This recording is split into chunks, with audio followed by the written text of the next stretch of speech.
الفيديو ده بقى مخصوص للناس عشاق الراديو، الناس اللي بتبقى راكبه العربيه وعاوزه تشغل الراديو، الناس اللي في اي حته عاوزه تشغل الراديو. ليه؟ هي بتستمتع وبتتكيف من الراديو. انا معلم النهارده اجيب لك تطبيق راديو، التطبيق ده بيشغل لك جميع قنوات الراديو يا معلم اللي انت عاوزها، اف ام بقى، قناه قرانيه، كل حاجه انت نفسك فيها في الراديو من خلال التطبيق ده بمنتهى السهوله ومنتهى البساطه. انت خد حبايبي زي ما اتعودنا نخش على التطبيق نشوفه عملي. بس طبعا قبل ما نشوف التطبيق هتعمل ايه؟ الفولو الجميل لو ما كنتش عامل فولو، طبعا اللايك اللي عمق الفيديو، اهم حاجه تكتب لي في التعليقات ظبطت معاك ولا لا، التطبيق ظبط معاك ولا لا. وطبعا ما ننساش نخش على اللينك اللي في اول تعليق، التطبيق ده هيفيدك جدا جدا جدا، لان التطبيق ده مهم جدا جدا جدا. انتوا خدوا حبايبي، يلا بينا نخش في التطبيق.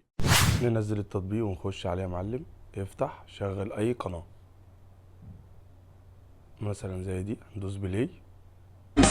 فكرة اني انسى بتفكرني بيه. عاوز بقى تعمل شير عاوز تعمل